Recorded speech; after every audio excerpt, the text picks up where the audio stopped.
তোমরা সবাই ভালো আছো। আজকের এই ভিডিওতে এসএসসি পরীক্ষার্থীদের জন্য সংক্ষিপ্ত সিলেবাস নিয়ে বিস্তারিত আলোচনা করা হবে। যারা বিজ্ঞান বিভাগের শিক্ষার্থী তারা এই ভিডিও থেকে পদার্থবিজ্ঞান, রসায়ন বিজ্ঞান এবং জীববিজ্ঞান বিষয়ের সংক্ষিপ্ত সিলেবাসের ওপর গুরুত্বপূর্ণ বেশ কিছু তথ্য তোমরা লাভ করতে পারবে। তো আমরা শুরুতে দেখে নেব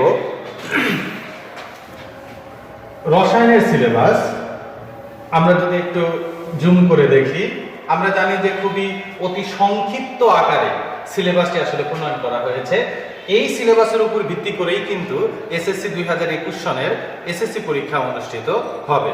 অর্থাৎ এটা কিন্তু তোমাদের জন্য একটা সুবর্ণ সুযোগ, কারণ এত অতি সংক্ষিপ্ত সিলেবাসের উপরে ভিত্তি করে তোমাদের একটা পাবলিক পরীক্ষা হবে এবং সেই পরীক্ষায় কিন্তু একটা ভালো ফলাফলের কিন্তু সুযোগ কিন্তু তোমাদের সামনে রয়েছে। তো আমরা সিলেবাসটা যদি একটু শুরুতেই দেখি যে রসায়নে প্রথম এবং দ্বিতীয় অধ্যায়টা কিন্তু বাদ দিয়ে দেওয়া হয়েছে। তো রসায়নে প্রথম এবং দ্বিতীয় অধ্যায় বাদ দিয়ে এখানে কিন্তু তৃতীয় অধ্যায়টাকে দেওয়া হয়েছে এবং এইখানে তোমরা যে বিষয়গুলো একটু ভালো করে খেয়াল করবে সেটা হচ্ছে বিষয়বস্তু সমূহ। এই যে বিষয়বস্তুগুলো এখানে দেয়া আছে, এই বিষয়বস্তুগুলো তোমাদের একটু বেশ ভালো করে দেখতে হবে।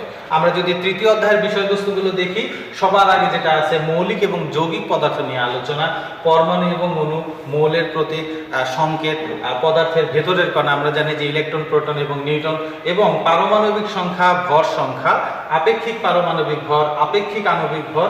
এই আপেক্ষিক আণবিক ভরের যে গাণিতিক ব্যাখ্যাগুলো আছে এগুলো কিন্তু তোমাদের বেশ গুরুত্ব দিয়ে কিন্তু পড়তে হবে।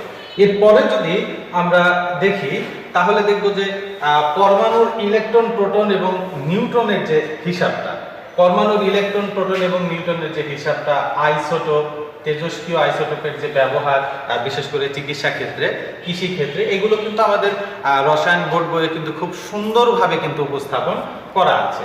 এরপরে আমরা যেটা দেখতে পারি যে পরমাণুর মডেল, রাদারফোর্ডের পরমাণু মডেল এবং এর সীমাবদ্ধতা, রাদারফোর্ডের পাশাপাশি যে বোর পরমাণুর মডেল এবং এর সীমাবদ্ধতা, এবং সর্বশেষ আমরা যেটা দেখতে পাচ্ছি যে শক্তি স্তরের ইলেকট্রনের বিন্যাস এবং ইলেকট্রন বিন্যাস থেকে সেটি কোন পর্যায়ে অবস্থিত, পর্যায় সারণী কোথায় অবস্থিত, এবং ইলেকট্রন বিন্যাসের যে কিছু ব্যতিক্রমী নিয়ম যে আছে, যেমন শক্তি স্তরের ইলেকট্রন বিন্যাস বা ইলেকট্রন বিন্যাসের যে নীতি, এই টপিকসগুলো কিন্তু তোমাদের আলোচনা করতে হবে।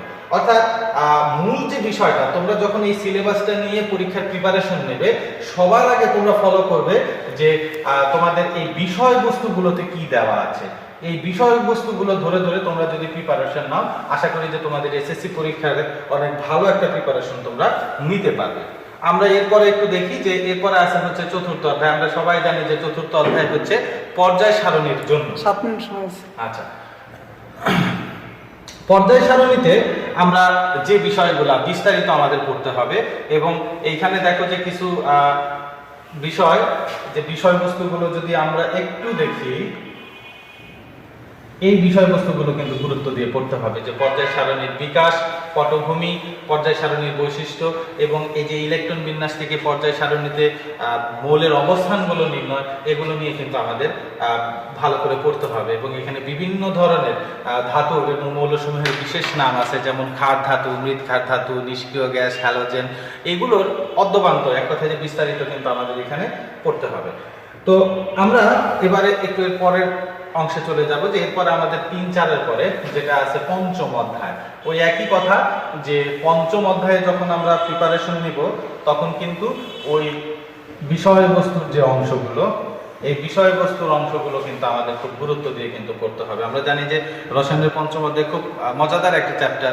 সেখানে সমযোজী বন্ধন, আয়নিক বন্ধন সহ আয়নিক বন্ধন এবং সমযোজী বন্ধনের গলনাঙ্ক, স্ফুটনাঙ্ক, দ্রবণীয়তা, বিদ্যুৎ পরিবাহিতা, কেলাস গঠন, অনেক মজার পাঠসূচি এখানে কিন্তু আছে। তো আশা করব যে তোমরা যখনই এই শর্ট সিলেবাসটি ফলো করবে তখন এই পাঠের বিষয়বস্তুগুলো তোমরা খুব গুরুত্ব সহকারে দেখবে, কারণ এই বিষয়বস্তুকে কেন্দ্র করেই কিন্তু এসএসসি পরীক্ষায় বা পাবলিক পরীক্ষায় কিন্তু প্রশ্নগুলো আসলে প্রণয়ন করা হয়ে থাকে। এরপরে আমরা চলে যাব হচ্ছে যে খনিজ সম্পদ বা জীবাশ্ম যে চ্যাপ্টারটা, 11 অধ্যায়। এবং এই চ্যাপ্টারে আমরা জানি যে এখানে বেশ জৈব যৌগের অনেক রিয়াকশন এখানে আছে। বিশেষ করে আমরা যদি একটু জুম করে দেখি, আমরা যদি একটু জুম করে দেখি যে শুরুতেই এই চ্যাপ্টারে আমাদের যা সামনে আসবে সেটা হচ্ছে যে জীবাশ্ম জ্বালানি, পেট্রোলিয়াম উপাদান এবং পেট্রোলিয়ামের কি ব্যবহার। এরপরে যদি আমরা একটু দেখি হাইড্রোকার্বনের শ্রেণী বিভাগ, তারপরে হচ্ছে সম্পৃক্ত হাইড্রোকার্বন, অসম্পৃক্ত হাইড্রোকার্বন, বা এই যে অ্যালকোহল, অ্যালডিহাইড বা জৈব অ্যাসিড, এগুলোর নামকরণ আছে, প্রস্তুতি আছে, হ্যাঁ, বা পারস্পরিক রূপান্তরগুলো আছে, এবং সর্বশেষ এখানে আরো আছে যে প্লাস্টিকের যে পলিমার জাতীয় বিষয়ের উপরে যে আলোচনা, সেই আলোচনাগুলো কিন্তু তোমাদের খুব গুরুত্ব দিয়ে করতে হবে। যেমন আমরা এখানে যদি দেখি যে প্রাকৃতিক গ্যাস এবং পেট্রোলিয়ামের যথাযথ ব্যবহার, বা এই যে প্লাস্টিক প্রস্তুতি বা পরিবেশের উপর প্লাস্টিক দ্রব্যের যে একটা প্রভাব আছে, বা প্লাস্টিক ব্যবহারের সুবিধা এবং অসুবিধা, জৈব এবং অজৈব যৌগের মধ্যে পার্থক্য, এবং পরীক্ষার মাধ্যমে জৈব এবং অজৈব যৌগের মধ্যে পার্থক্যকরণ। এই যে এত অতি সংক্ষিপ্ত এই সিলেবাস, এবং এই সিলেবাসের এই পয়েন্টগুলো, এই বিষয়বস্তুগুলো তোমরা যদি ভালোভাবে পর্যবেক্ষণ করো, আমি বিশ্বাস করি যে তোমাদের এসএসসি প্রস্তুতিটা খুবই সুন্দর হবে এবং তোমাদের কাঙ্ক্ষিত ফলাফল অর্জন করতে পারবে। আমি আরেকটু বলতে চাই এই রসায়ন বিষয়ে যে এখানে কিন্তু কি বেশ কিছু ব্যবহারিকের বিষয় দেওয়া আছে। যেমন একাদশ অধ্যায় থেকে কিন্তু এখানে 3টা ব্যবহারিকের দেওয়া আছে, এবং আমরা যখন পাবলিক পরীক্ষাতে ব্যবহারিকগুলো যখন অনুষ্ঠিত হবে তখনও কিন্তু এইগুলোর মধ্য থেকেই কিন্তু কি হবে, পরীক্ষাগুলো নেওয়া হবে। শুধু এই চ্যাপ্টারে না, আমরা যদি ওপরে একটু দেখি, ওপরে যদি আমরা একটু জুম করে দেখি,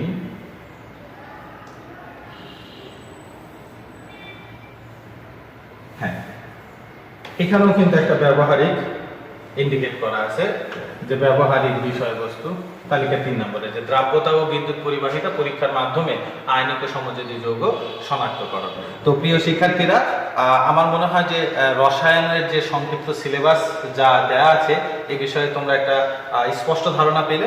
আমি বিশ্বাস করি যে তোমরা যদি এই সিলেবাসটা ভালো করে দেখো, এবং এই যে বিষয়বস্তুর যে অংশগুলো আছে, এই অংশের যে পয়েন্টগুলো আছে, এগুলো ধরে ধরে যদি তোমরা প্রস্তুতি গ্রহণ করো, আমি বিশ্বাস করি যে তোমাদের খুব ভালো একটা প্রস্তুতি হবে, এবং তোমরা তোমাদের সেই কাঙ্ক্ষিত ফলাফল অর্জনে কিন্তু এক ধাপ এগিয়ে থাকবে।